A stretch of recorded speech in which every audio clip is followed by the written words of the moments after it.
Hey everybody, sorry it's been so long since I've created a video. I know I just uploaded the maintenance video, which took me forever. I was just dragging my feet on it. Main reason is I have been living life. Went out to Chicago, to Schaumburg, did the Midwest Regional Showcase, hung out with those folks for a while. That was a great event, plenty of serious sound systems out there. Game Changer won me over, that's for a fact. Then drove out to Indianapolis, did the Brickyard 400, go Bubba Wallace. But that's neither here nor there. So I have been putting these videos off on the back burner. Now it's time for me to get back on it because I have been very lazy at it. So what I am planning on doing now is I have got a car show to go to on Sunday. All right, today is Friday evening and I'm running low on time. I decided to order a thermodynamics exhaust system. So I'm gonna see if I could try to install that in more likely less than a day. I have the rest of the evening today. I have most of the day tomorrow. So will I be able to get all of this installed on the Sling in time? Probably not, but I'm gonna make it a good effort. I wanna be ready for that show. It should sound great. I want it to look great. Working on it little by little, and please excuse my video making experience. I'm not that great, but I should have something for you. I hope you stay to the end of the video.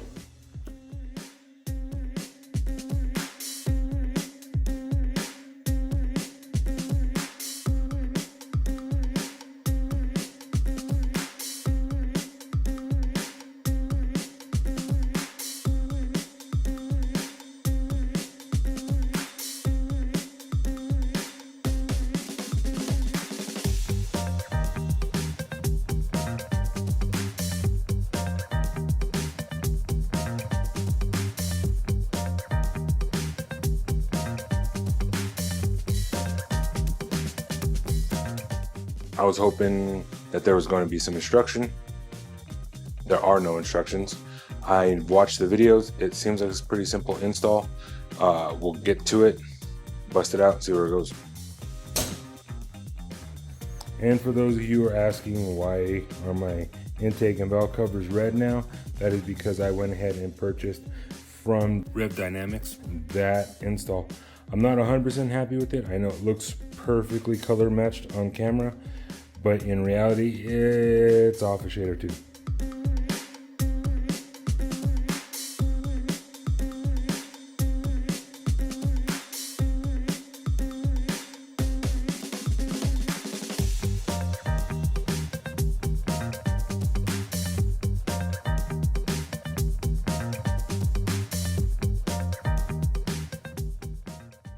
So what I'm going to start off doing here is just trying to remove these springs on the exhaust system, as the video states from slingmods.com on the product info.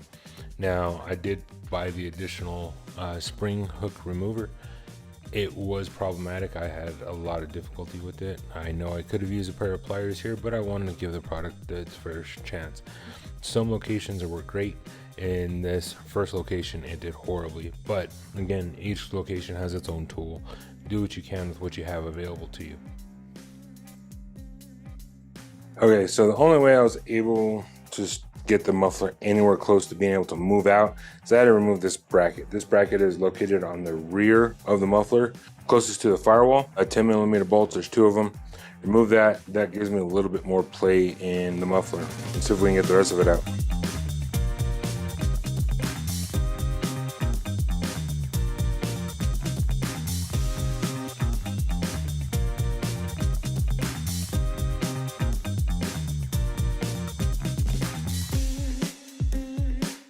And in the videos, they say, well, if you can't get it out, remove one more bolt and off the, and I did. And this sucker still doesn't want to come out.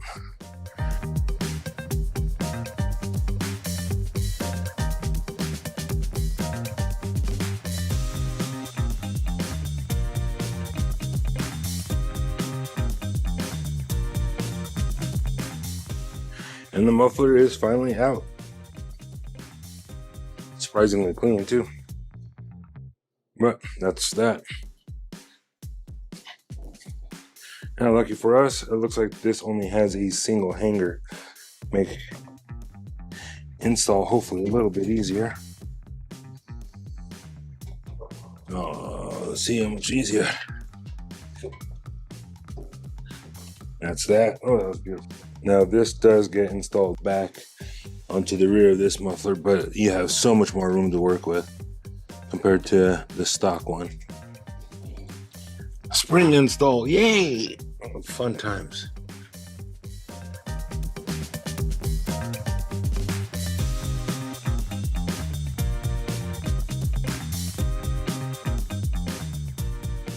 Okay, I did the smart thing and I got back on the Sling Mods website and looked at the exhaust video install for this, and it looks like they keep the heat shield on it. So I'm gonna put the heat shield back on, and I believe this is probably the best bet. But if you go back and watch that video, and if you've done like me and watched it a couple times, I don't know how the heck they got that muffler out without removing this exhaust shield. I barely got it out. I had to get the heat shield out first. That's what made sense to me. But they're better than I am. So, and I am just a rookie at this. They've probably been doing mechanics for many years. So this video is just to show you what a gearhead like me can do. If you don't have this kind of time and don't have the kind of patience, pay the shop to do it. That's what your blood pressure will drop a few points. So give that a shot otherwise. Meanwhile, I'm gonna put this back in and see how much of a headache it is. Wrong way. So,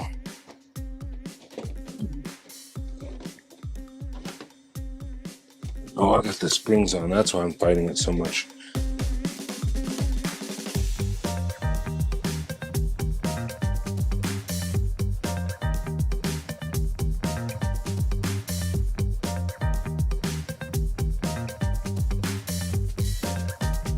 Now that fun is over with, I now have to install the pipe leading off of this and heading down to the rear.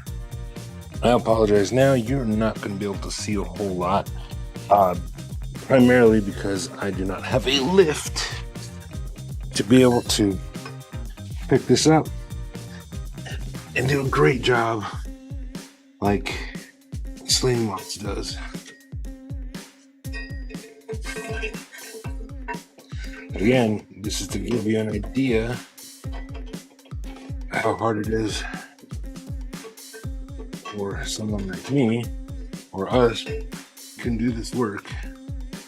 I want to bring up a really good point. In the Sling Mods video, they state, real nonchalant, just put your white pipe and connect to the down pipe from the muffler. Well, in that video, that is so easy to do.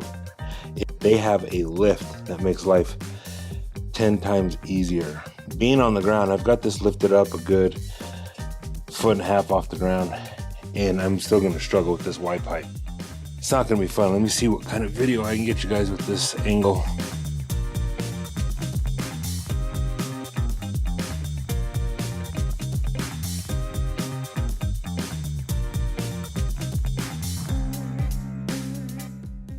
Of course, the jack is in the way. All right, let's see how that goes. Primary reason I was being so stubborn about that jack being there, that's my safety net. And eventually it had to move. I have the jack stands in place. Just my personal preference. Fought it a little bit, but now let's get those two connected.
Alright everybody, my phone died, so I had to take a quick break without filming. So what I went ahead and did is what the Sling Mod video stated, is start from the back, start tightening up all the bolts. Ensure I had that half-inch gap from the body to the exhaust tip.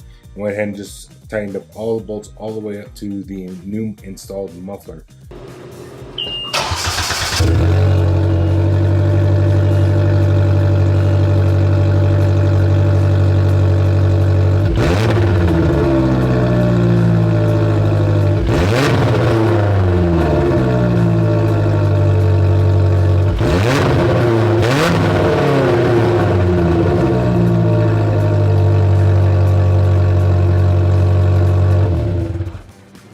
So now that I've had this Thermodynamics Touring exhaust connected for quite some time, it's now to give you my pros and cons. The first pro I found was that exhaust note no longer emanates from the front all the time. It's now that exhaust is now at the rear, so now you kind of get both the engine and exhaust notes a little separated, so it makes the driving experience much more enjoyable for those that are a little bit more spirited. For those of you who follow my channel for a while, you know that me and my wife went out to Colorado, did Pikes Peak, and we ended up getting stuck in some really bad weather. Ended up sitting under that Kemimoto sling cover that they sent out to me, and it turned out that was a really big game changer for us, because we could sit underneath it, stay dry, pop the hood open, and get some of that residual heat of the engine, even though the SlingShot was off, to keep us warm for that time. Well, I kind of came into the same scenario. It was raining, I pulled over, threw the cover on, and now with the exhaust towards the rear, I could actually run the engine. So now I was able to take more residual heat to keep myself warm, dry off a few clothes. I was able to turn the heated seats on to help me keep me even warmer. I had the radio, so now sitting on the side of the road in the rain was even less of an inconvenience.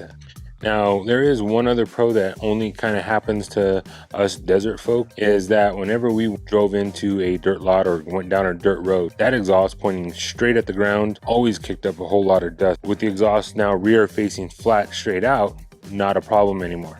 Some of the cons I found was, first off, was I assumed I was going to get some tunnel heat off that transmission tunnel. Turns out it was a lot of heat. I was very uncomfortable with it, especially with all the plastics there. Would come in handy during the winter, but I was too worried about it melting in the summer and doing a bunch of other weird things. So I went ahead and took the exhaust off and put on the fiberglass wraps, wrapped the entire exhaust system, which cut the temperatures down considerably. So that helped out a lot. One of the big cons you will find, especially if some of you guys are still running stock wheels, is the exhaust sound sits much lower. You have less ground clearance. So going up driveways, going down the highway, you're going to bottom out a couple of times. Even with these 22-inch rims and the little oversized tires that I do have, we were in Colorado and that highway has some big dips, and me and the wife on a couple of occasions bottomed out. So keep that in mind when going with this touring system versus the ones that come up by the rear fin. So as far as this exhaust system, I like the exhaust note that it puts out. Throaty, more comparable to the stock one, makes it a lot nicer ride, especially the long rides. If you have any questions, comments, put your comments in there. I answer every comment that I can, even the nasty ones. They help me get better at what I consider my little hobby is with this YouTube video. Keep it up, keep going out there, keep modifying your slings, and if you're still on the fence about buying a SlingShot, I don't know what you're on the fence about anymore. All right, just get it. Find yourself a fun group of people that you love to go riding with, be it on 2 wheels, 3 wheels, or 4. Just find good people to go riding with and you will enjoy every bit of it. Just don't buy it and park it, people. Just don't park it. Ride. Go out there and ride. Put the mileage on there, all right, people? And so with that being said, I hope to see you guys out there, all right?